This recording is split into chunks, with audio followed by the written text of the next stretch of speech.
Location presenter Kirstie Allsopp, 50, has been criticized for saying that she thinks the COVID pandemic has definitely revealed a mealy-mouthed gutlessness in people. When the quote from a recent interview was posted on Twitter without context, many people responded accusing Kirstie of being tone-deaf after so many families have suffered during the pandemic. Children's author Michael Rosen replied to the article, saying, "Sorry Kirstie. I admit, when I was told that I had been in a coma for 40 days I did wobble a little. I should have pulled myself together. Apologies. The We Are Going on a Bear Hunt writer was put in an induced coma after contracting the virus last year." Over a year later, Michael said he was still suffering from long COVID and has experienced symptoms including dizziness, trouble hearing and vertigo, which he told PA could have been a consequence of COVID or the coma, or both. Kirstie responded to Michael directly and urged him to read the whole article so that he could see what she was trying to say in the correct context. She tweeted, in view of her 425,000 followers, "If you had read the piece, not just a headline in a tweet, you would recognize I was talking not about COVID itself, but about honesty of opinion, especially with regard to protecting children in this pandemic. I am sad that you, of all people, descended to sarcastic Twitter trolling."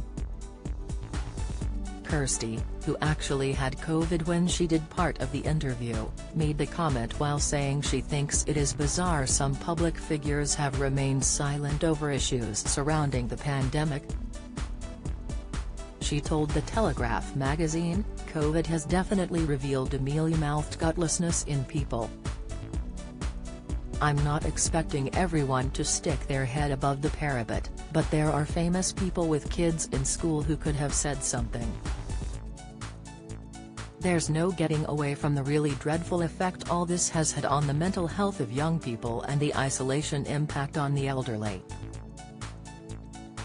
Michael responded to Kirstie saying that he was unable to find the entire article and asked, "Shouldn't we be cautious about calling people in this crisis mealy-mouthed and gutless, for whatever reason? I wasn't trolling. I was replying." Among the sea of comments, Chris Speakman wrote, "It has been a tough couple of years in the COVID, high-dependency unit, but at least I have checks notes Kirstie Allsopp to tell me how to feel about it all." A user named Catherine Tate added, "I've had long COVID for 20 months, life as I knew it has been destroyed. Am I gutless and mealy-mouthed too?" Chris Binney wrote, "People are inevitably going to make judgments based on the tweet/headline given that the piece itself is behind a paywall. For what it's worth, the tweet certainly lends itself very readily to Michael Rosen's interpretation." Some users did agree with Kirstie. Former UKIP politician, Suzanne Evans, said, "Ain't this the truth?" "Well said" at Kirstie Allsopp. A Twitter account for Says Risk Management echoed, "This is a very accurate statement. People are afraid of everything but especially when it comes to making decisions and taking personal responsibility. And we are a weak and dangerous society because of that inability." A representative for Kirstie Allsopp has been contacted for comment.